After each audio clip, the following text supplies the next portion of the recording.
Buen día, Y- compañeros. Buenos días. Y bueno, les voy a pedir si nos acompañamos en este minuto de comienzo de la clase. Hacemos un minuto de silencio para honrar la memoria de Marcelo Segovia, secretario general de ESMATA de Tres Arroyos. Bueno, ya que estamos juntos comenzando la clase, hacemos este minuto de silencio para él y para todos los compañeros y compañeras.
Bueno, muchas gracias por el respeto, así, por el respeto compartido para Marcelo.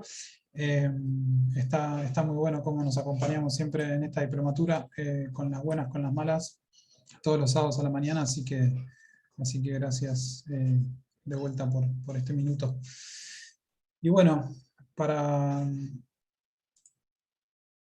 para comenzar, sí, comparto todos los mensajes que nos llegan, nos hacían pensar en esa dirección, así que, bueno, gracias por el respeto.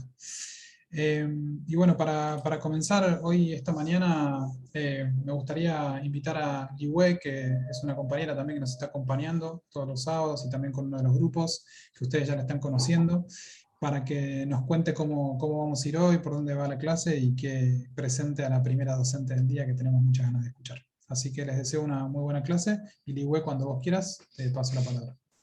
Sí, buenos días a todos. Hoy me toca presentar a la profesora a cargo de esta clase, que bueno, ya la conocen todos porque luego de tantos meses compartiendo los sábados ya somos compañeros y prácticamente amigos también. Entonces la primera parte de la clase va a estar a cargo de Estefanía Cuello, que Steffi, como bien la conocen, es abogada graduada de la Universidad de Buenos Aires, tiene un máster en Cultura Jurídica en la Universidad de Girona, España, y es profesora de Derecho Constitucional con perspectiva de género.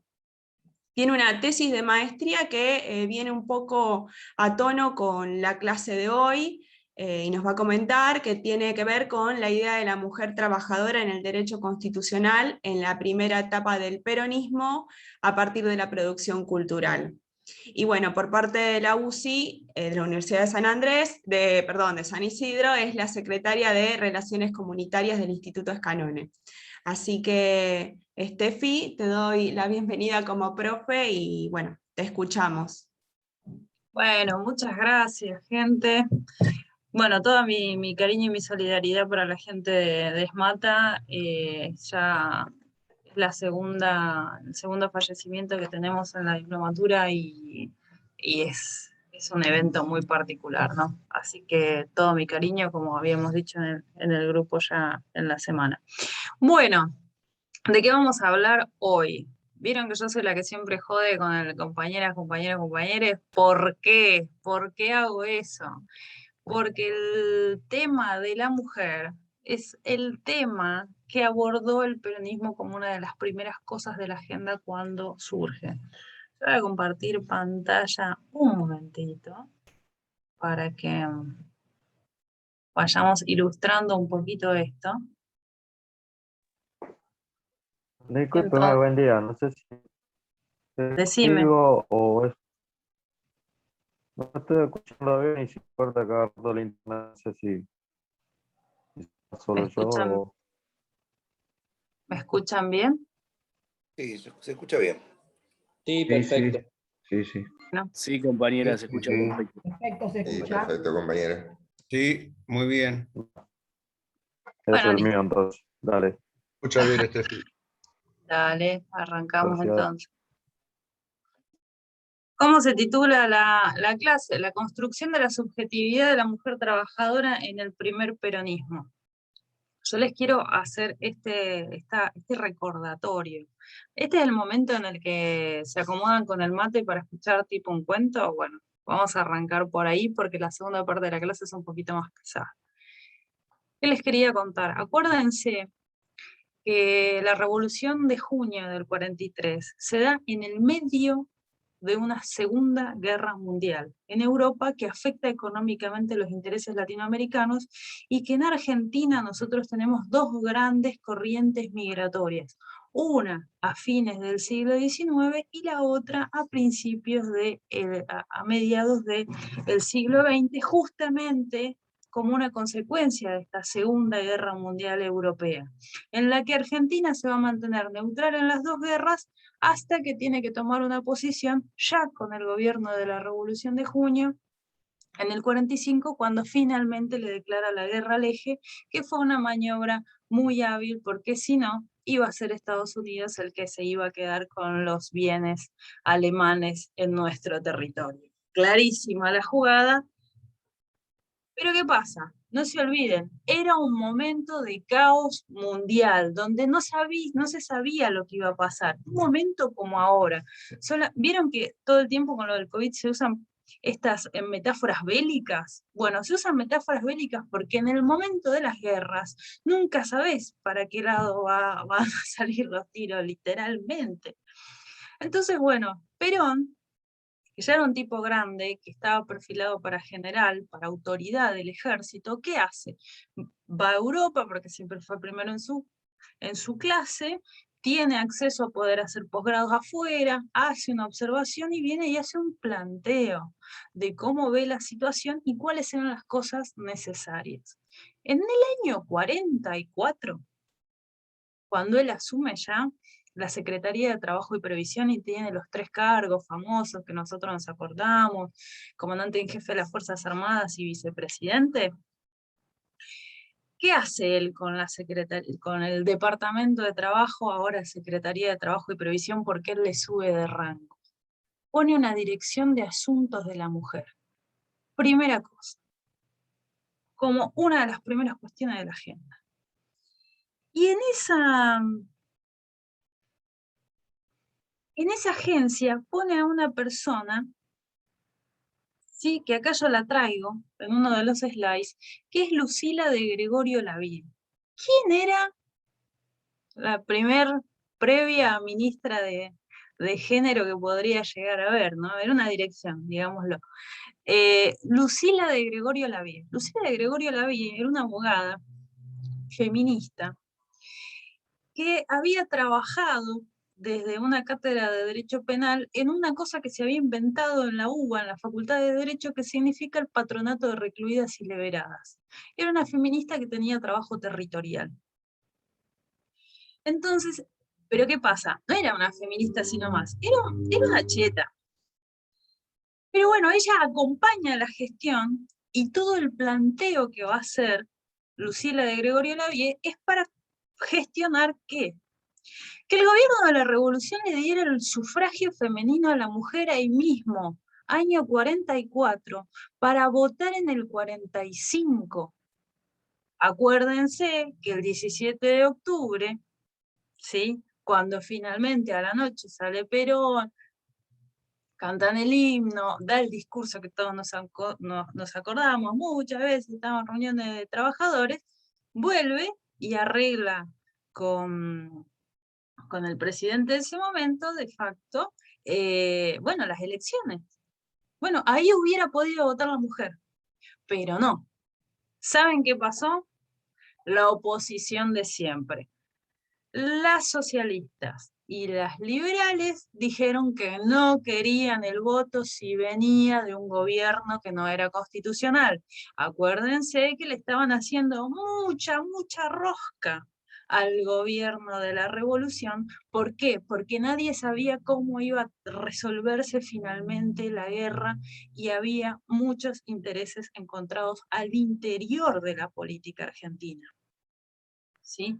Ya la política nacionalista de producción y de protección que tenía el gobierno, que acuérdense, en los primeros días ya había cambiado su presidente, ¿sí? Los generales que quedan son otros, dentro de los que está Perón, tenían tensiones, no estaban todos de acuerdo. Y uno de los temas de tensión era este. Y Perón estaba del lado de que las mujeres voten, así de corta. Por eso, ¿cuál es el programa? Hoy diríamos de género, pero en este momento era para política de la mujer específicamente, que va a tener el primer peronismo. Lo más importante, y que nos quede claro, es que el tema de la mujer, que lo podemos criticar en algunos casos de insuficiente, lo que sea, estaba en la Constitución. Estaba en la Constitución. En 1949 se reforma la Constitución y el tema de la igualdad de derechos de la mujer está en la Constitución. Ya les digo cómo, los entusiasme, les digo cómo. El peronismo, el primer peronismo, va a tener 3 grandes núcleos corpus iuris jurídicos. El primer plan quinquenal, que es el primer paquete de medidas que plantea Perón en el 47, o sea, cuando arranca la gestión, él sale, gana las elecciones 24 de febrero del 46, asume 4 de junio del 46, marzo del 47 se plantea un pack de medidas. Este pack de medidas era el primer plan quinquenal, que tenía una lista de leyes que debían cumplirse. Entre ese paquete de leyes están los derechos civiles y políticos de la mujer. Segundo cuerpo jurídico grande, la Constitución, la reforma constitucional del 49, que para poder aplicar este primer paquete de leyes del primer plan quinquenal, hubo que reformarla. ¿Por qué? Porque había resistencias como siempre. ¿Dónde había resistencias? Había resistencias en la Corte Suprema, había resistencias en la oposición, no todo eran flores. Segundo cuerpo jurídico grande, importante de estos 3, el segundo plan quinquenal. Acuérdense que el segundo plan quinquenal tenía que terminar en el año 58. Pero ¿qué pasa? Vino la autodenominada Revolución Libertadora en el 55. ¿Sí? Entonces, cosas importantísimas para tener en cuenta de la política de la mujer del primer peronismo, que se incorpora en la Constitución. La ley 13.010, que todas las compañeras nos tendríamos que tatuar en el brazo, viste que hay algunas que se tatúan soltar. Bueno, nosotras nos tendríamos que tatuar la ley 13.010 de Derechos Civiles y Políticos de la Mujer, de 1947, septiembre. La semana pasada fue el aniversario. El artículo 37 de la Constitución de 1949, que es una reforma constitucional, y cuál es la función social de la mujer en el segundo plan quinquenal. Y ojo con esto, porque acuérdense que al poder votar la mujer finalmente, en 1951, sale la ley en el 47, hay que enrolarlas a las chicas. Pueden votar en la primera elección presidencial en el 51, el 11 de noviembre del 51, bueno, ahí votan. ¿Qué pasa? Se incorporan más de 100 mujeres al Congreso. Y eso hace que surjan leyes que tengan agenda femenina. Por ejemplo, y causales, entre otras causas de la denominada Revolución Libertadora, divorcio vincular, igualdad de los hijos y la regulación de las casas de tolerancia. 3 cosas que les voy a ir explicando un poquito más adelante. Las mujeres de Argentina. ¿Qué pasaba con las mujeres de Argentina? Yo les voy a contar lo que pasaba antes del peronismo con las mujeres de Argentina. En el contexto de las entreguerras, ¿sí? Estoy atenta al tiempo, lo que pasaba era que en Argentina hubo un movimiento de sustitución de importaciones. Esto todos lo vimos en las otras clases y ustedes más o menos se van ubicando. ¿Qué pasa con la sustitución de importaciones? Hace que se fomente la industria y también trabajen las mujeres, salgan del hogar y trabajen en la calle. Además de eso, tenemos inmigrantes, tenemos una situación de marginalidad y tenemos ¿qué? Prostitución y trabajo infantil. Solamente, ¿qué es lo que no había? ¿Sí? Una regulación laboral que tutele o contenga esta situación. Entonces había jornadas de 12 horas, de 14 horas, de 16 horas, etc. No es que la mujer no salía de su casa blanca y pura y jamás iba a trabajar. No, recontra trabajaban, siempre trabajaron. Desde que existe el capitalismo y antes con la esclavitud siempre se trabajó. La Virgen María trabajaba, todas trabajaban. Pero no tenían ningún derecho. Ni protección de la maternidad, ni nada. En el año 29, año de la caída de la bolsa de Wall Street, y que es un hito en el capitalismo, y acá vino con un impacto grande, le hacen el primer golpe de Estado en contexto democrático Irigoyen, y qué sé yo, un impacto social importantísimo y económico. Hay una socialista, una militante feminista,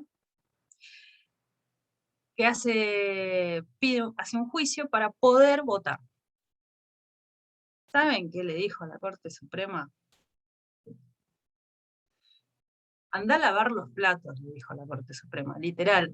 Dice, es ridículo que usted pretenda votar. O sea, en términos súper violentos. Usted no puede votar. ¿Qué era lo que pedía ella? Que le den un documento para poder votar. ¿Por qué? ¿Cómo se votaba en Argentina antes de los derechos civiles de la mujer? Se votaba por padrón militar. Entonces, ¿quiénes podían votar? Argentinos, nativos, que habían hecho la colimba, que habían cumplido con las levas del ejército. Entonces lo que tenían era una libreta de enrolamiento. Con la libreta de enrolamiento se podía ir a votar. Claro, esto excluía a las mujeres, porque no podían ingresar al ejército. Las mujeres ingresan al ejército muy tardíamente en el siglo XX. Antes no. Otra cosa que no podían hacer era administrar su patrimonio. Y no existía la igualdad de los hijos. En el Código Civil, que era de la época de Sarmiento, ¿sí? de 1869, 73, como en la consolidación del Estado moderno, lo que parieran las mujeres no era igual. No, señor. Una cosa es ser hijo legítimo, otra cosa es ser hijo ilegítimo. Y también podía ser sacrílego o incestuoso, y eso se anotaba en tu partida de nacimiento. El propio Perón tiene 2 partidas de nacimiento. Una como hijo de Juan Sosa, y otra como hijo de soltero de Tomás Mario Perón. 2 años después. Ustedes saben que Vita también era hija natural. Como yo soy hija natural con esa regulación. La situación era muy jodida. Y no había ningún derecho. Y los que vienen y me dicen, no, pero el descanso dominical fue una iniciativa, y el doctor Alfredo Palacios, y que tanto hizo, y sí, y todos los proyectos de sufragio femenino se caían en saco roto, no pasaban. Entonces, este afiche es muy lindo el que les estoy presentando, porque es de un libro del Sistema de Informaciones Peronismo, lo tengo acá, para explicarle al mundo qué era lo que pasaba con las mujeres de Argentina. ¿Cuál es la situación? Realizaciones. Eso es lo que a ustedes les tiene que quedar. Perón es el primer político en Argentina que genera realizaciones en cuanto a la temática de género. Y me puedo arriesgar a decir de género, porque ustedes saben que uno de los mejores amigos de Evita, Paco Yamandreu, uno de sus vestuaristas, era abiertamente gay, y nadie lo andaba persiguiendo con picos y palas, ni mucho menos, ¿sí? Es muy importante, si ustedes pudieran leer, que yo se los voy a escanear y se los voy a dejar, si a alguien le interesa, es cuestión de pedírmelo, la trayectoria social de las mujeres argentinas, que es esta conferencia que da Lucila de Gregorio Lavie. Lucila de Gregorio Lavie le dice a los socialistas y a los liberales, ustedes se la pasan tomándonos el pelo. Se la pasan. Son relativamente agresivos. En este momento, en esta época, es cuando surge mucho la sociología, ¿sí? Pero hay un dejo positivista todavía que hace que todo se tenga que justificar por la ciencia. Entonces, con la ciencia, las mujeres no servían para más nada que para criar hijos. Y por el contexto capitalista, en este momento estamos en una situación capitalista de acumulación todavía, no de consumo, lo importante era tener muchos hijos, porque esos hijos son mano de obra, y mano de obra que también sirve para el ejército y demás. Siempre que hay un problema bélico circundando, las políticas demográficas van a apuntar a la mujer. Eso siempre tengámoslo presente. Entonces, ¿cuál es la función social de la mujer en el segundo plan quinquenal? Bueno, créanlo o no, había trabajo científico sobre esto. Lucila de Gregorio Lavie, en un estudio que hace y que publica en las revistas de la Facultad de Derecho, observa que la situación de la mujer en Argentina desde la Declaración de los Derechos Civiles es mucho mejor que la de muchas mujeres del resto del mundo. ¿Y cuáles son las discusiones? Es interesantísimo, y yo les quisiera que lo vean cuando puedan, que tomen este libro, La razón de mi vida. Más allá de que a los que somos militantes peronistas nos emociona y demás, es muy interesante que observen qué es lo que dice Evita de Género. Y acá les hago una aclaración. Ojo que fue Raúl Mende, que era ministro, quien filtró bastante del texto, entonces hay cosas que son medio de Evita y hay cosas que se nota que son un poco filtradas. ¿Cuál es el planteo de la discusión de Evita con las feministas? No, porque Evita no era feminista. ¿Cómo que no? Evita cuestiona los feminismos liberales y socialistas. ¿Por qué? Porque no tenían que ver con la doctrina peronista. ¿Qué es lo que dice la doctrina peronista? La doctrina peronista tiene una idea relacional, que es la comunidad organizada. La comunidad organizada, ustedes saben, es un discurso que da Perón en el primer Congreso Internacional de Filosofía en Mendoza en el año 49, a días de que se sanciona la reforma constitucional del 49. Cuando uno analiza desde la filosofía, la comunidad organizada, y conoce en profundidad la doctrina social de la Iglesia, que ustedes tuvieron todo un segmento de profundización en esto, se van a dar cuenta que la idea es relacional. Dios es amor, Dios es uno y trino, entonces Dios es cuando es en relación. Entonces Dios ama, Dios es cuando es Padre, cuando es Hijo, cuando es Espíritu Santo. Entiendan esto. Si es en relación y el otro es Dios, es mi igual, no hay superiores o inferiores, como pensaban las personas racistas. Por eso el peronismo no es racista. ¿Entienden? No es que hay unos mejores que otros. Lo que el peronismo entiende es que en las estratificaciones sociales, que son artificiales, que se legitiman a través de movimientos políticos y que generan fenómenos culturales, hay gente que está oprimida. Y a esa gente oprimida hay que darle una mano. Y ese es el escudo justicialista. El peronismo observó, detectó y fue testigo de la opresión de las mujeres porque directamente no podían ni siquiera tener derechos civiles. Esto que digo es un escándalo jurídico. ¿En qué sentido? Los derechos civiles de los varones databan de antes del año 1853 que se sanciona la primera Constitución. Por eso es importante que retomemos algunos conceptos de la primera Constitución para entender esto. Derechos civiles es lo que constituye a la personalidad, es poder tener nombre, dirección, patrimonio, dinero, poder administrar lo producido del trabajo propio, poder tener voz.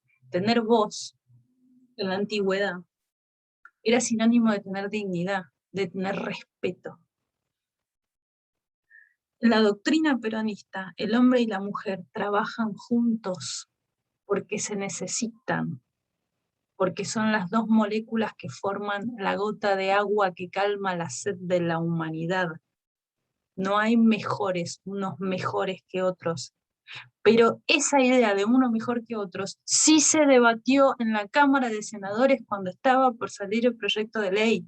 Sí había partidos políticos que planteaban esto. Sí había gente que entendía que la mujer está al servicio de...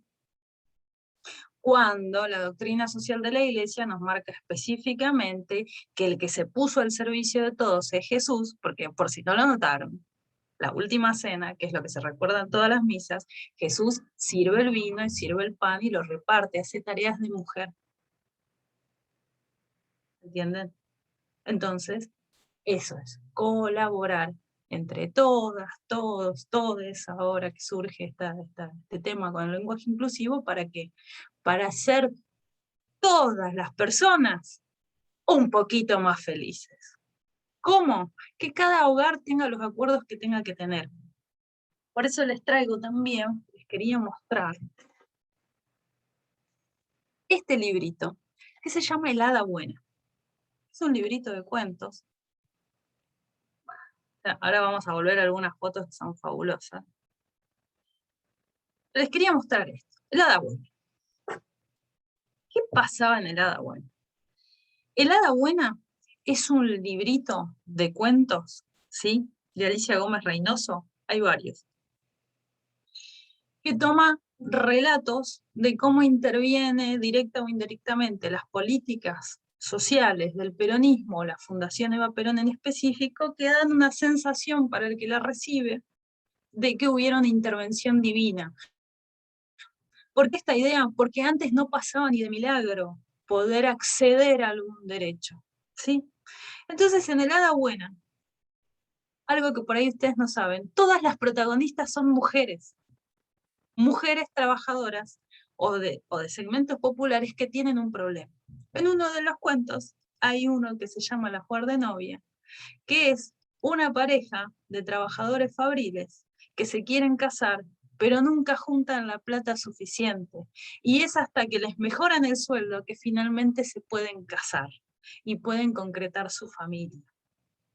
Por eso, el peronismo no cobra peaje, le permite participar a todos y desarrollarse.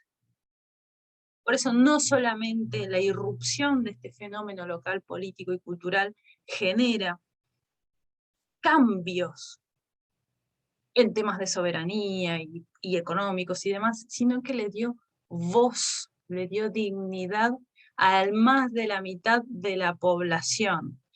Todas las leyes que tienen que ver con género salen en gobiernos peronistas.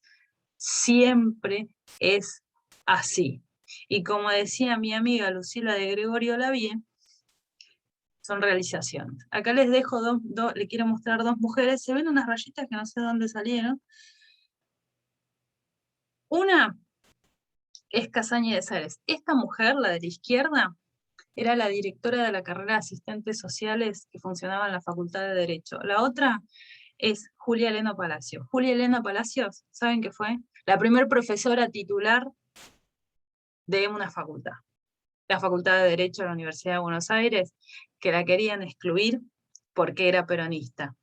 Elena Palacios era asesora de la Fundación Eva Perón, y le habían impugnado el nombramiento. Las chicas trabajando, estas son las asistentes sociales. A la izquierda tenemos trabajadoras de Río Negro, a la derecha tenemos las cocineras del Hogar de Tránsito número 2, que hoy es el Museo Evita, que lo pueden conocer perfectamente. Acá hay un fallo laboral muy interesante, donde no se le permite a una mujer en Salta, se la despide, porque bueno, pero la cuestión es que mujeres manejando colectivos no. La escuela de enfermeras de la fundación manejaban colectivo las chicas. Sí, pueden hacer un zoom, están manejando las chicas el escuela de enfermeras, la formación técnica específica, era un gran avance administrativo y político también, y acá realizaciones. Estos son los datos de las elecciones, ya que estamos medios ya entonados con el tema relacional. Estas son las cifras de los votos femeninos de las mujeres por provincias, los de los varones y los totales. Quédense tranquiles que esto está en el aula virtual. Mujeres votando, hubo que enseñarles a votar. Una cosa re loca de la política de mujer específica es que surge el primer partido de carácter femenino, el Partido Peronista Femenino en el 47, cuando surgen los dos partidos peronistas, que surgen los partidos peronistas porque también había atomizaciones adentro del Congreso, entonces hubo que armar los partidos. El partido tenía que tener sedes, entonces estaban las unidades básicas del Partido Peronista Femenino. Daban talleres de costura y qué sé yo, pero ¿para qué? Para que las mujeres pudieran salir. Estaban en el medio de un cambio cultural que empezó este movimiento. Acá ven a la izquierda que tienen los abriguitos, porque en invierno las diputadas, también senadoras. Como estoy en tiempo, yo me quiero quedar con un poco con esto, porque hay mil cosas para hablar de peronismo y género. Realizaciones. El que vio, el primero que tuvo la astucia, vieron que siempre decimos la gran sabiduría del general, y cómo se había dado cuenta del tema ambiental, y cómo se había dado cuenta de tal otro tema. Es el tema de género, lo vio Perón en el 44. La militancia feminista real con realizaciones en Argentina es peronista. No se la regalen a otros sectores políticos, no nos autotrosquiemos, ¿sí? El tema de género es del peronismo. Esto es algo que le cuesta mucho aceptar a la academia y que lo hacen pasar o que no nombran las palabras justicialismo, peronismo o evita, qué sé yo, sino que hablan con los años, ¿no? Entonces hacen una referencia cronológica y listo, ahí va pasando. Así que bueno, se ha cumplido mi tiempo, quedo a disposición de todos ustedes, espero que hayamos podido reflexionar un poquito y nos seguimos viendo en todas las clases, así que le voy a dejar la palabra a nuestro próximo profesor. Un aplauso. Bueno, muchas gracias.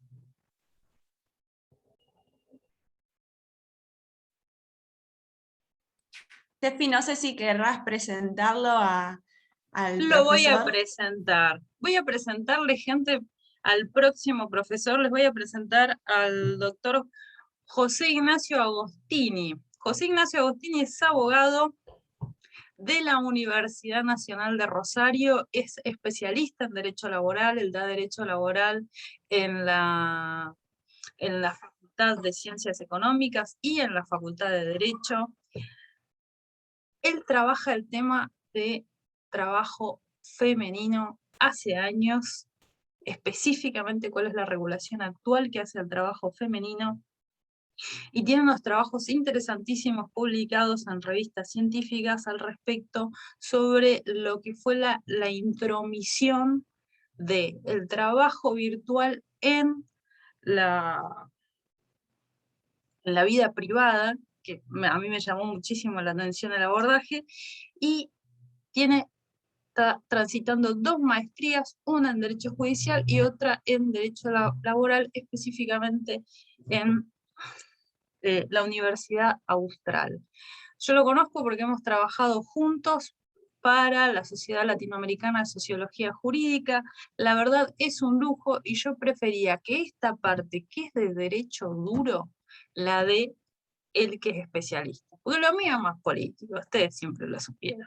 Pero esto ustedes lo tienen que poder manejar taxativamente. Así que le paso la palabra a nuestro especialista del día.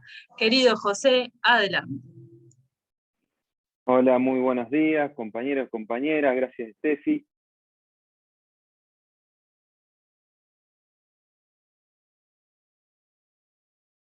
No sé si me logran escucharme bien. Sí, por ahí con un poquitito de interferencia, pero bueno, ya te habilité para compartir pantalla, así que... Listo, seguimos. perfecto. Cualquier cosa me interrumpen si no logran escucharme.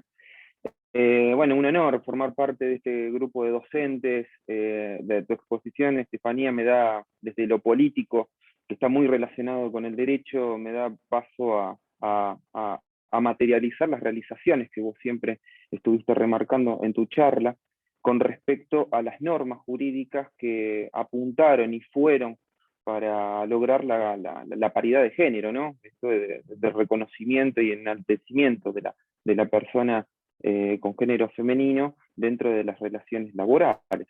Entonces yo ahora voy a compartirles un PowerPoint que ya ustedes lo tienen en el aula virtual. Y tal como se titula en esta charla, que es las relaciones individuales y colectivas de trabajo con perspectivas de género.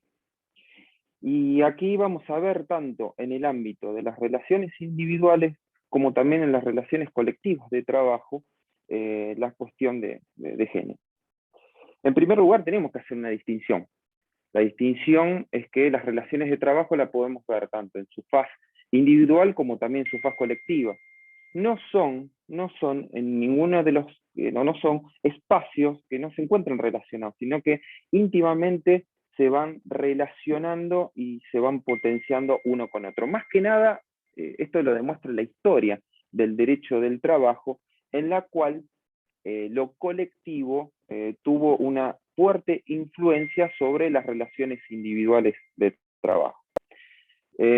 En primer lugar decimos, relaciones individuales de trabajo se entiende como la regulación normativa de las relaciones de cada trabajador o trabajadora dentro del plano del contrato individual con su empleador, ¿sí? Entonces, es el marco individual de la relación de trabajo donde allí se gesta el salario, se gesta los derechos y los deberes que tienen las partes dentro del contrato de trabajo. Por el otro lado, es parte del objeto principal de esta diplomatura, que es el tema de las relaciones colectivas de trabajo, y aquí se entiende a todo el conjunto de regulación normativa de las relaciones colectivas entre quienes representan a los trabajadores por medio de los gremios o sindicatos, y los empleadores como sujeto del ámbito colectivo, es decir, como sujeto que busca representar un interés colectivo y no un interés individual o plurindividual. Entendiendo de esto, estaría bueno comenzar a hacer una distinción lingüística en cuanto a qué entendemos por género. Así podemos vincular las relaciones de trabajo en estas dos fases con la perspectiva de género. De este modo, acá en el slide vemos que el término género fue empezado a utilizar allá por la década del 60 y fue promovido como una instancia de separar en términos del sexo, quitándole todo ropaje de neutralidad lingüística que se le poseía a este último. Parece ser que el sexo era utilizado como algo neutro y en realidad no era para nada neutro. Y ahí me permito citar a Simone de Beauvoir, que lo sintetiza: no se nace mujer, se llega a hacerlo. Esto en su libro tan reconocido como El segundo sexo. Ahí les pongo la cita donde lo pueden encontrar. Avanzando en el tiempo, encontramos que las organizaciones internacionales, tales como la Corte Interamericana de Derechos Humanos, allá en el 2017, en una opinión consultiva, la número 24, formuló una interesante precisión de esta noción del término género, refiriéndose a las identidades, a las funciones y a los tributos construidos socialmente de la mujer y del hombre, y el significado social y cultural que se atribuye a esas diferencias biológicas. Bueno, esto es un tema que lo retoma otro fallo de la Corte Interamericana de Derechos Humanos, que es Sacayán, donde se expresa a través de los votos de sus ministros 3 conceptos culturalmente construidos respecto al género.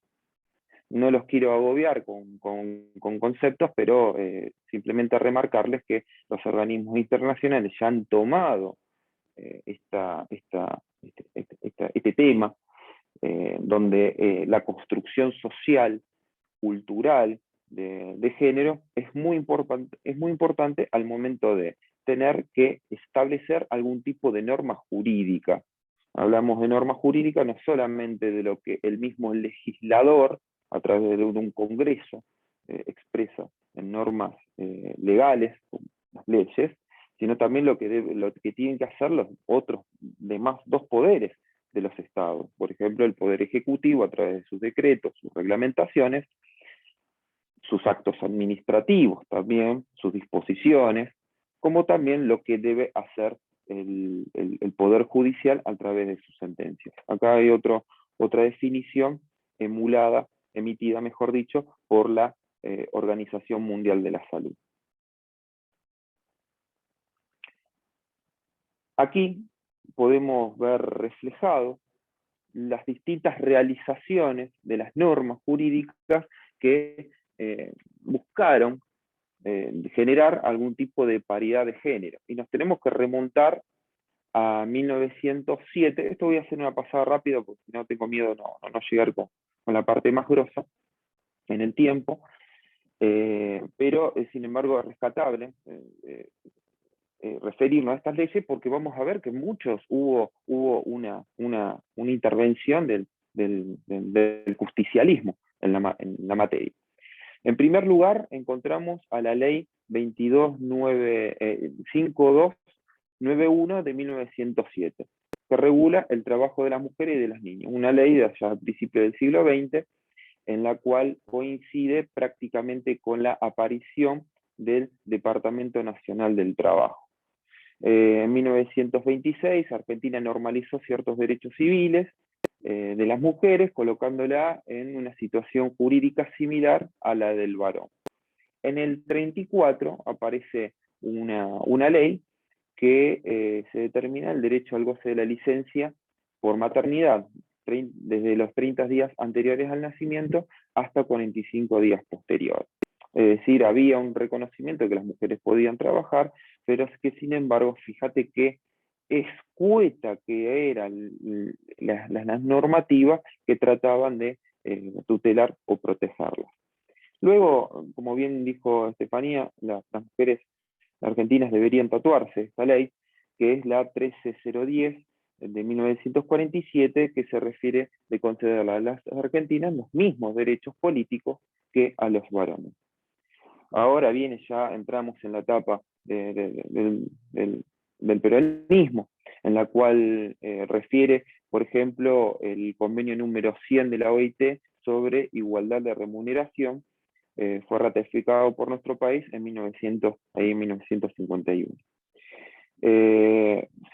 Seguimos citando algunas normativas, quiero apuntar precisamente aquellas que tuvieron una fuerte incidencia sobre la mujer, y en las relaciones de trabajo podemos llegar hasta la actual ley de contrato de trabajo, que es la 20744 de 1974, donde se establece un plexo normativo refiriéndose a la prohibición de realizar discriminaciones por razones de sexo. Acá se habla de sexo, no se habla de género, porque bueno, era muy propio de la época, de la década del 70. El género, la noción de género empieza a incorporarse ya a partir de finales de la década del 80, 90, y se hace mucho más fuerte en este milenio. Donde se definió la prohibición de realizar discriminaciones por razones de sexo, equiparando las condiciones de remuneración y tarea entre varones y mujeres. Esto lo pueden ustedes observar en el artículo 17 y en el artículo 17 bis, que es una modificación que viene posteriormente. En la misma ley de contrato de trabajo, que esto es lo que vamos a abordar en unos minutitos, se establece un sistema de protección respecto al trabajo a domicilio y prohibición de determinados trabajos, cuando son penosos, peligrosos, que no lo pueden llegar a realizar las mujeres, un sistema de protección a la maternidad, del embarazo y del matrimonio.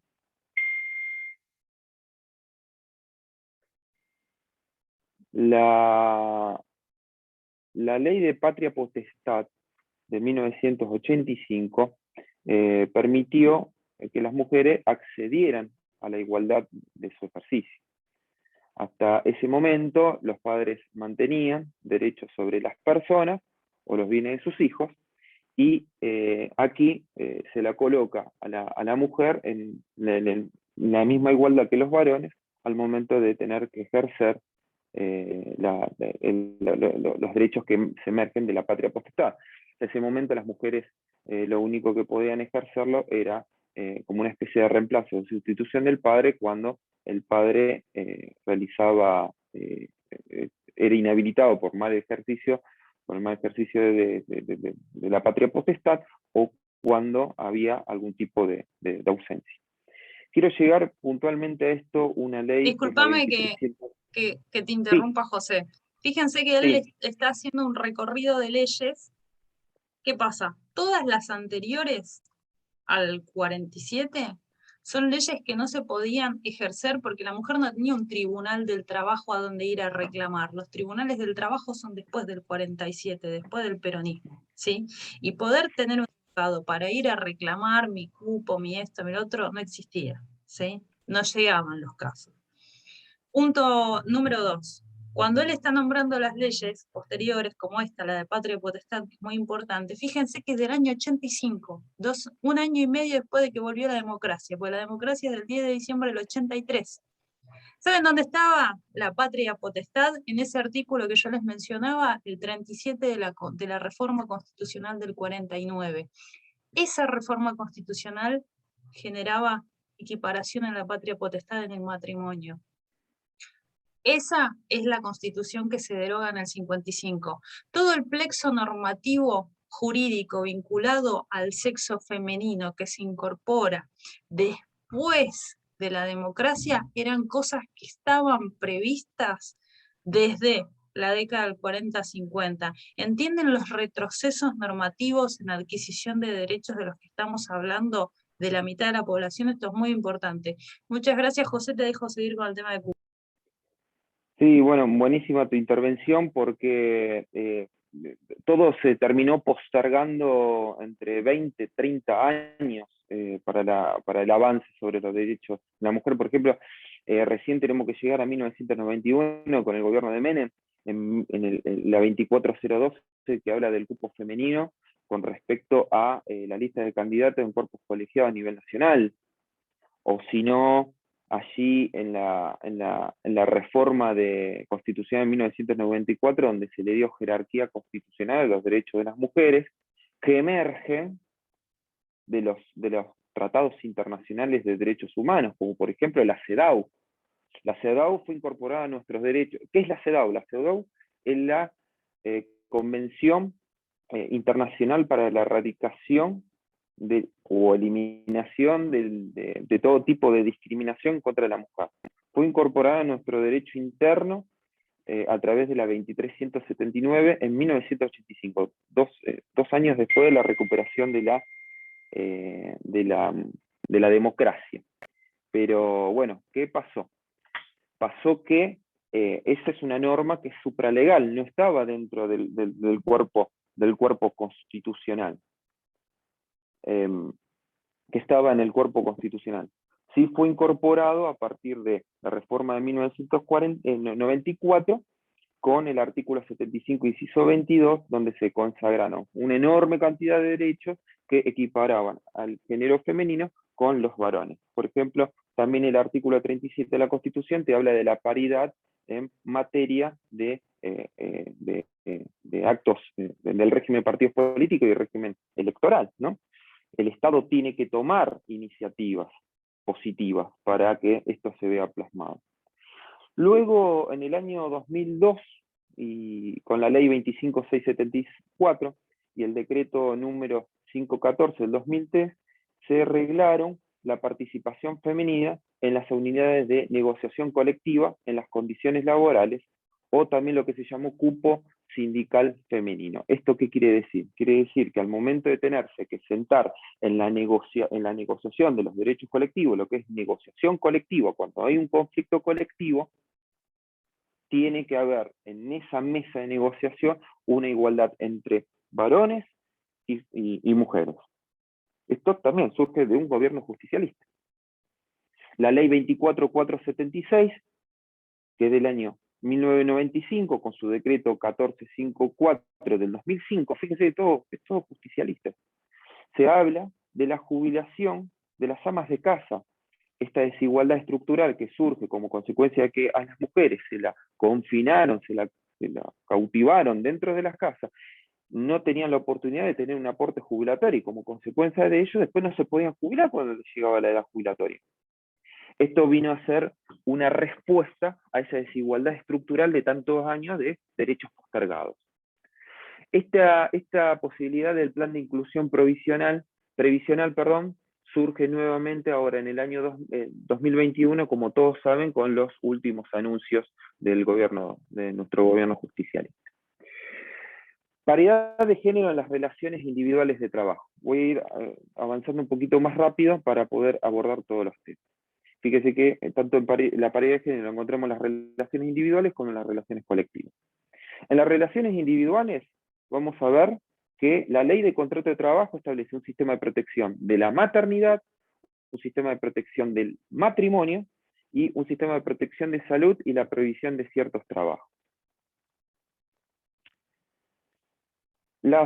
Acá continuamos con ciertas normas de paridad de género, bueno, que tienen que ver con esto, perdón que esto estaba desordenado en el slide, tendría que haber venido anterior, que se refieren a distintas regulaciones que protegen a la mujer en las distintas relaciones jurídicas, es decir, no solamente en la relación laboral, sino también en la relación de familia, en la relación con la sociedad, como por ejemplo ante la violencia mediática, violencia obstetricia, bueno, las distintas relaciones que se pueden suscitar la mujer frente a la sociedad. Y lo que quiero destacar y rescatar es cómo se incorpora en nuestro derecho y se regula y se reglamenta el tema de la protección integral de la mujer para prevenir, sancionar y erradicar la violencia que se tiene sobre ella.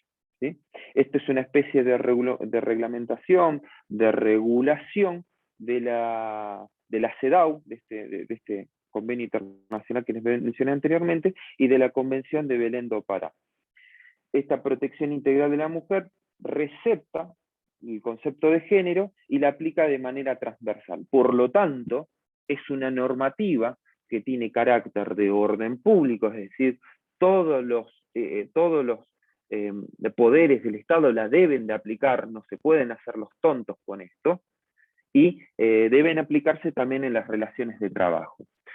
El año pasado se sancionó y se ratificó un convenio muy importante que es el convenio 190 de la OIT, donde se dispuso la obligación por parte de los estados, entre ellos el Estado argentino, de adoptar medidas para erradicar y prevenir la violencia y el acoso en el mundo del trabajo. Es decir, no solamente las relaciones individuales del trabajo, sino también en materia de derecho colectivo. Hoy en día, los sindicatos y los gremios están sentándose en las mesas de negociación colectiva con la paridad, que hablamos anteriormente, a los fines de empezar a implementar ciertos protocolos o los protocolos correspondientes para evitar y prevenir la violencia en el acoso del mundo del trabajo. Quisiera continuar para no retrasarnos, volvemos a la parte individual de las relaciones laborales y hablamos acá de la licencia por maternidad. Esto ustedes lo van a encontrar en la ley de contrato de trabajo. Allí se regula la posibilidad de la mujer de poder tener una licencia por maternidad de 90 días, en la cual hay una distribución de estos 90 días preparto y posparto, entre 45 días preparto y 45 días posparto, o la opción que tiene la mujer de optar por 30 días preparto y 60 días posteriores posparto. También tiene una licencia por lactancia y también la posibilidad de una licencia por excedencia, que es a opción de la mujer optar 48 horas antes de la finalización de su licencia por maternidad, decirle al empleador, mira, manteneme y conservarme el puesto de trabajo entre 3 a 6 meses, eso lo va a quedar a opción de la trabajadora, para que le conserven el puesto de trabajo, pero sin goce de sueldo en ese caso. También hay un sistema de protección frente al despido por parte de la mujer, en el caso de que se la despida en el transcurso de 15 meses, 7 meses y medio pre, 7 meses y medio post al nacimiento de su hijo o hija. Si es despedida en ese lapso, la mujer tiene la posibilidad de gozar de una indemnización que es agravada, equivalente a 1 año de salario, es decir, 13 sueldos más la indemnización que le corresponde por antigüedad. Después el tema de su asistencia médica, durante todo el transcurso de su estado de embarazo y hasta incluso al momento de tener que gozar de la licencia por maternidad, es a cargo de una obra social. Este es el periodo de excedencia que les mencioné anteriormente, y luego está el tema de la protección frente a los riesgos del trabajo, ¿sí? Acá existe en la ley de contrato de trabajo la prohibición de las mujeres de realizar tareas penosas, peligrosas o insalubres, y todo lo van a relegar a las reglamentaciones que hagan en cada una de las industrias o actividades. Existe también una prohibición, por ejemplo, de las mujeres de realizar tareas o actividades prohibidas, y en este caso, si la mujer lo realiza, tiene una sanción el empleador, que si la trabajadora sufre algún tipo de accidente o enfermedad como consecuencia de haber realizado tareas que están prohibidas, el empleador, de manera objetiva y sin ningún tipo de prueba en contrario, tiene que hacerse cargo de la reparación de los daños y perjuicios causados. Hay otro sistema también de protección de la mujer en cuanto a lo que se refiere al matrimonio. Esto quiere decir que se crean un sistema de mecanismos con el fin de castigar e impedir actos discriminatorios arbitrarios que pueda llegar a sufrir la mujer porque va a contraer matrimonio. Esto implica que si dentro del plazo de 3 meses anteriores a la celebración del matrimonio y 60 posteriores a la celebración del matrimonio, perdón, 3 meses anteriores a la celebración del matrimonio y 6 meses posteriores a la celebración del matrimonio es despedida, esta mujer tiene la posibilidad de tener la misma indemnización que hablamos anteriormente, es decir, de este año de salario como una indemnización agravada. Acá ha habido una transformación últimamente en la justicia argentina. El año pasado tuvimos un fallo de la Corte, Fernando Puig, el fallo Puig, en la cual se equiparó y le dio paridad que en el caso de que el varón sea despedido por razones de matrimonio, también va a tener derecho a tener este tipo de indemnización. Y acá yo en la filmina les dejo ahí el material, una cita muy importante que se habla sobre la protección integral de la familia. Y esto lo hace mención en sus considerandos, en sus fundamentos, la Corte. Quería llegar también a esto, el tema de la paridad de género en las relaciones colectivas de trabajo. Acá puedo mencionar distintas leyes. La ley 25674 y el decreto 514 del 2003, donde se establece y se reglamenta la paridad femenina en las unidades de negociación colectiva, ¿sí? Donde ahí sí se establece que tiene que haber un piso del 30%. Digo un piso porque si la representación no llega al 30%, va a ser del 30% de mujer, y si la representación es mayor al 30%, será en proporcionalidad a esa representación. Hay resolución, fíjense que todo gobierno peronista, resolución 100 del Ministerio de Trabajo, la 123 del 2003 del Ministerio de Trabajo, donde se crea una Secretaría de Trabajo, el programa de capacitación y entrenamiento para dirigentes y dirigentas sindicales, que va a estar a cargo de una comisión tripartita de igualdad de trato y oportunidades entre varones y mujeres en el mundo laboral.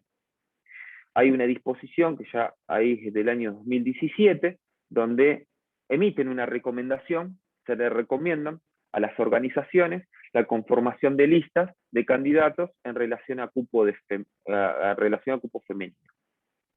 En el 2021 tuvimos una resolución del Ministerio de Trabajo, donde se fomenta y se crea un programa de fortalecimiento del liderazgo de las mujeres y diversidades sexuales en las organizaciones sindicales. Todo esto está bajo la Subsecretaría de Política de Inclusión en el Mundo del Trabajo, dependiente de la Secretaría de Trabajo. Bueno, este programa va a brindar y facilitar herramientas que empoderen a las mujeres y a las diversidades sexuales en las organizaciones sindicales mediante capacitación y formación. Y quiero avanzar en esto, no sé si me va a llegar a dar el tiempo de hablar de las perspectivas de género en las relaciones laborales. Parece ser que el género femenino tiene únicamente protección laboral reforzada cuando la mujer es comprendida como procreadora o potencialmente procreadora, ya sea porque está por una licencia por maternidad o en una situación de matrimonio. Sin embargo, acá se está silenciando las causas de desigualdades estructurales que están padeciendo las mujeres y que se ven reflejadas en conceptos denominados como techo de cristal o pisos pegajosos que se observan en las relaciones individuales y colectivas de trabajo. Techo de cristal, estamos refiriendo que las mujeres tienen que no pueden crecer en sus ámbitos de trabajo, siempre llegan a una misma posición de carrera en sus carreras laborales y no están en los lugares de toma de decisión de las empresas o de las organizaciones que están formando parte. O en el caso del piso pegajoso, bueno, las mujeres siempre están en trabajos precarizados o de poca remuneración y tienen que terminar optando para conciliar su vida personal con la laboral, optando por o tengo familia, renuncio a mi trabajo, o tengo trabajo o renuncio a tener un proyecto de familia. No sé cómo vengo de tiempo, ¿puedo avanzar 5 minutitos más o ya puedo dar una conclusión? No, estamos jugadísimos de tiempo, así que si querés Ya andar estamos. cerrando y cualquier cosa Bueno, lo dejamos a disposición en el aula virtual, así que hace un repaso muy rápido. bueno, muchísimas gracias, Estefanía. Bueno, nada, el tema central que se refería toda esta exposición es con respecto a los cuidados personales y a las tareas domésticas. En los últimos, durante la pandemia, esto lo ha visto reflejado, a las consecuencias del COVID y del encierro ha llevado a que las tareas de cuidado y personales y domésticas recayeran especialmente sobre las mujeres, recargando sobre ellas esa responsabilidad. No solamente tenían que trabajar, sino también tener las tareas de cuidados personales y tareas domésticas, por lo que los últimos índices, que esto ustedes lo pueden ver en el Ministerio de Trabajo, como también en distintas organizaciones que están haciendo relevamientos sobre el tema, indica que la pandemia ha resaltado una creciente pérdida del empleo. 5 de cada 10 mujeres están buscando trabajo o empleo, y la creciente sobrecarga de tareas de cuidado ha llevado a un aumento de 2 horas diarias para tareas no remuneradas. Entonces, esto demuestra que hay un uso inequitativo de la posibilidad de un trato y oportunidades igualitarios de las mujeres y los hombres al momento de entablar una relación de trabajo. Bueno, sé que fui un poquito rápido, hay mucho que abordar en este tema, está el material, dejo a disposición mi correo electrónico por si les genera algún tipo de inquietud o quieren profundizar más este tema, y estoy muy agradecido por esta convocatoria y por este espacio que me han dado. Gracias, compañeros y compañeras, que tengan un hermoso día. Muchas gracias, José. Te pido mil disculpas por apurarte con el tiempo. Es tirano. Ligüey, no sé si llegamos a contestar alguna pregunta, si ya pasamos al trabajo en salas. 2 minutos puede ser y 2 minutos. pasamos al trabajo. Sí. Bueno, en 2 minutos yo quisiera contestar una cosa. En la teoría internacional feminista, o sea, esto viene, 70 años de peronismo no iban a arreglar 26 siglos de desigualdades, ¿sí? En la cultura occidental, que es la que nosotros venimos trayendo desde España, desde la conquista, qué sé yo, la mujer tiene un lugar puntual en la división sexual del trabajo, ¿sí? Es como hay 2 grandes divisiones, los que eyaculan y los que son auxilio de la eyaculación. Por eso los travestis, etcétera, disidencias sexuales entran adentro de la bolsa de las mujeres también. Por eso es muy jodido esto de decir que el tema de mujeres es una agenda de minorías, porque estamos hablando de más de la mitad de la población mundial y más de la mitad de la población de la Argentina. Nada que ver. Pero ¿qué pasa? Cuando vos sos auxilio de la eyaculación tenés 2 funciones, o satisfacer al eyaculador sexualmente o procrear. Cuando hay un cambio en el paradigma del capital de acumulación a paradigma de capitalismo de consumo y lo que la riqueza se valida en tanto capacidad de consumir, ¿sí? ¿Qué pasa ahí? Ahí ya no hace falta hacer distinciones. Por eso empiezan todas este tipo de políticas que permiten el matrimonio igualitario, qué sé yo, y esta idea de la madrecita santa se empieza a diluir porque no hace falta, lo que hace falta es que consuma. Tradicionalmente, la emancipación femenina, por decirlo de alguna manera, tiene que ver con que pueda administrar su dinero, con que pueda trabajar. La mujer puede trabajar y tiene derechos laborales desde el peronismo. Viene la libertadora y se los saca, se los arranca. Y venimos laburando desde la vuelta de la democracia para ver cómo se los devolvemos de a poquito. ¿sí? Esa es la situación. Para la doctrina peronista, el individuo se desarrolla en una comunidad que se desarrolla, y la comunidad se desarrolla solamente cuando hay un desarrollo del plan propio de vida. Por eso al peronismo no le importa con quién te acostás, ¿sí? Por eso el chiste desaborido de que el trotskismo y todos describen cómo es el tema de la vida sexual y el peronismo es la ejecución, ¿sí? Porque estamos de día, no podemos decir otra cosa. Bueno, a eso nos referimos, ¿sí? A la praxis, a realmente ejecutar igualdad en materia de trabajo. Por ahí un compañero decía, no, bueno, porque la protección frente a las tareas forzadas, sí, es machismo, estructuralmente es. ¿Por qué? Porque tienen que cuidar los cuerpos gestantes. Hay que cuidar los cuerpos gestantes, pero también hay que mandarlos a laburar, porque si no, en esta economía opresiva, no pueden comer todos en una casa. Entonces, de repente sí, que satisfaga al padre, y que vaya y labure, y que cosa, y que sea abnegada, y que se calle la boca. Bueno, el peronismo le dio la oportunidad a la mujer de desarrollar su propio plan de vida y de elegir un compañero con quien armar una familia si quiere, o compañero, que lo que quiera, o 3 perros, 5 gatos, no importa, pero que sean felices. Eso tengámoslo presente.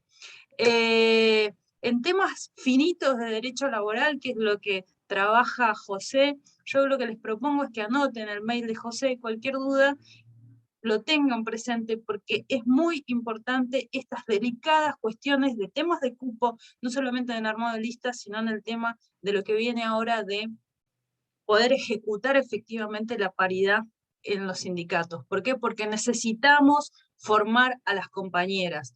Los sindicatos que componen esta diplomatura lo tomaron como una bandera desde el minuto 1. Cada vez que le hacemos la pregunta de género a los secretarios generales, todos están en tema. Nuestros sindicatos están trabajando. Lo que tenemos que hacer es poder hacer que todos los demás sindicatos empiecen a formar los cuadros. Cualquier cosa quedamos a disposición. No sé si había alguna otra preguntita más por ahí. La de matrimonio también la contestaron ahí. Sí, hay una Lo que cosita, podemos, Estefanía. perdón, si no hacer es que envíen las preguntas a través de Por los mail. moderadores, Sí, y armamos algún archivo, algún documento en el aula virtual donde estén contestadas las preguntas. perfecto. ¿Les Hagamos parece esto. bien? Sí. Y bueno, los dejamos trabajar, gente. Les mando un abrazo gigante. Y Muchísimas bueno, gracias a ambos. gracias, Ligüe. Abrazo para todos. Santi, no sé si querés... Dale, gracias Liwe. Bueno, mil gracias a Steffi y a José. Mucho entusiasmo generó ahí en el chat, se veía que quedan cosas para seguir aprendiendo. Bueno, Rubén nos preguntaba si había sorpresa del día de hoy, y la verdad que sí, una muy buena. Así que muchas gracias Steffi, conocer más de tu trabajo, y gracias José también por estar. Tenías, Pablo, la mano levantada, no sé si está bien eso, o podemos seguir, no sé si quedó algo pendiente. No, quería hacer una pregunta, pero la envío al chat, así no perdimos tiempo. Me quedaron 10.000 preguntas, pero después la pregunto por mail. Bueno, dale, hagamos eso. Ahí apareció, ahí me preguntaban en el chat el mail de José. Apareció ahí Gustavo, fíjate que un poquito más arriba lo compartió él. Así que mil En las gracias presentaciones, en los PowerPoint está el mail también para las cosas laborales específicas. Y bueno, a mí me encuentran también en el aula virtual o en el mail de la Diplo. Excelente, excelente. Gracias por el interés a todos y a todas, y muchas gracias a los profes por la disponibilidad, ¿no? Por abrir el mail y la posibilidad de conectarse. La verdad que es un tema que fue saliendo transversalmente en todas las clases. Muy buenas estas aclaraciones que fuimos recibiendo, y como decían algunos en el chat, como que estaba para quedarnos escuchando largo y tendido. Así que gracias. Bueno, y ahora lo que vamos a hacer... Sí, Santi, si me permitís, claro, la Adri. vamos a saludar a Estefanía, porque en esta próxima semana se casa, así que le deseamos muchas felicidades desde la Diplo, desde la coordinación, desde el espacio, así que le deseamos muchísimas felicidades. El sábado que viene no vamos a contar con ella, pero después retomará sus actividades con nosotros como lo hace cada sábado. Así que muchas felicidades, Estefi. Muchas gracias, familia de la Diplo, muchas gracias. Estoy muy feliz, así que nos vemos después de la luna de miel, gente. Y a José Antonio también, porque disfrutar, es a disfrutar. el joven agraciado. Así que Estefanía y José Antonio conformarán Ignacio. José Ignacio, perdón, que inician entonces la nueva etapa de sus vidas. Gracias, Raúl. Hermoso, felicitaciones. Bueno, hermosa noticia, hacían las sorpresas, espectacular. Bueno, hermosa noticia, así que muchas felicitaciones, Estefi, y lo mejor también para ambos. Gracias, Adri, por el saludo. Y bueno, como siempre nos seguimos acompañando estos sábados, haciendo fuerza todos juntos y todas juntas. La verdad que está buenísimo, y ir celebrando los pasos de cada uno de nosotros. Así que muchas gracias. ¿Cómo seguimos el día de hoy? Bueno, seguimos con lo siguiente. Como saben, tenemos el trabajo en grupos que estamos llevando adelante en cada uno de los grupos, que bueno, en las últimas clases, por las cuestiones de agenda y de programa, no pudimos avanzar en clase, pero sé que muchos de los grupos estuvieron avanzando por fuera, y la verdad que eso es espectacular, porque sabemos que hay mucha demanda laboral, mucha demanda para todos y para todas, entonces es espectacular que sigamos avanzando. En esta clase tenemos la posibilidad de avanzar juntos, o sea, de estar en el mismo grupo un rato más largo. Varios compañeros y compañeras nos pidieron esa posibilidad de estar en el grupo un rato más largo, entonces hoy vamos a tomar lo que queda de la clase para trabajar en los grupos. Lo que les pido es, en los grupos nos vamos a encontrar siempre con que algunos están con las cosas más claras, a veces con más energía, con más disponibilidad, a veces llegamos un poco más tarde o estamos necesitando entender en dónde estamos. A todos y a todas, en este ratito, poder tener la posibilidad de avanzar en el trabajo, de colaborar con los moderadores, con las moderadoras, de estar a disposición para seguir avanzando. Tenemos este rato para compartir juntos. En el grupo número 1, Pablo hoy no está, así que les pido que si pueden continuar, Maru, Ariel, los que habían comentado en el chat que se habían juntado, si pueden continuar desde ahí. Yo termino de ordenar los grupos y voy también a colaborar. A Javier también le pido que le va a dar una mano al grupo 1, pero yo sé que estaban organizados, así que continúen desde ahí, que yo ya me sumo en un ratito después de organizar todas las salas. Bueno, lo mejor, esta parte es para compartir, para escucharnos, para seguir creando juntos, para aprovechar todo lo que venimos escuchando todos los sábados. Abro los grupos, como siempre te va a llegar un cartelito, aceptás y con eso vas a la sala. Cualquier cosa, si te quedaste acá, yo te doy una mano para ir, y después voy recorriendo los grupos. Cualquier cosa nos escriben los moderadores. No sé, Adri, si querés decir algo más, pero si no, ya podemos ir a las salas. Perfecto, perfecto. Entonces, a trabajar, a colaborar, a compartir. Nos vemos por ahí y en un rato nos vemos de vuelta acá. Muchas gracias. Perdón. ¿A qué grupo pertenezco yo? Ahora te llevo, Gustavo. Ahora yo los llevo a los que quedan los que no están en sus grupos. Ahí les va a ir apareciendo los carteles. Dale. Dale, los que estén acá, que queden conmigo, yo los voy distribuyendo.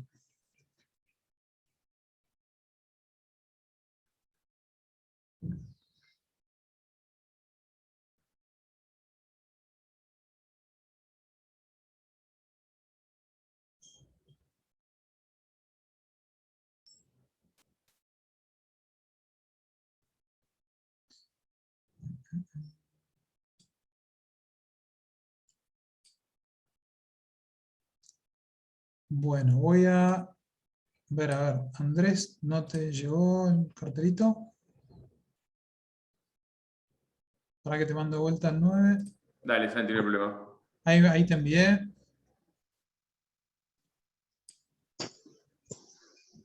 Voy por el orden de que me aparecen acá en la lista. Ivi para el 5, ¿no?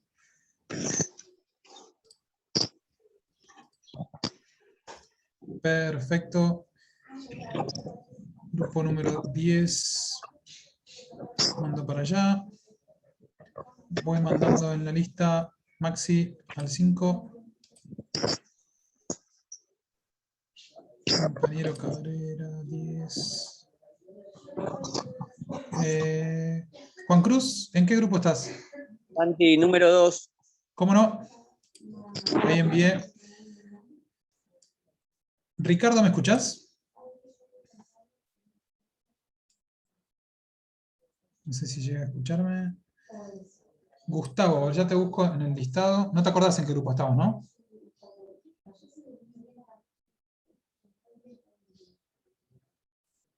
Gustavo, ¿me escuchás? No me acuerdo, no me acuerdo. Ah, ¿para qué entonces te busco? Esperemos un segundo. El listado. Sí.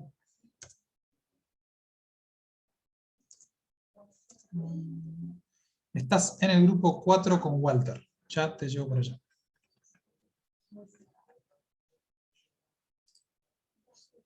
Perdón. Acá estoy buscando el grupo 4. Mando, Gustavo, ¿eh?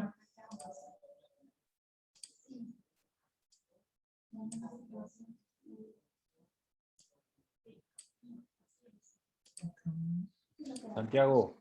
Sí, perdón. Ricardo, ahí me equivoqué. Creo que apreté mal y te envié al 10. Si querés, no lo aceptes. Hola, Ricardo, ¿me escuchás?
Carlos, ¿cómo estás? No me escuchás, ¿no?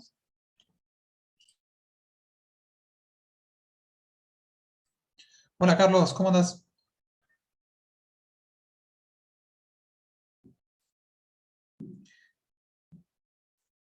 Carlos, no sé si me escuchás por ahí.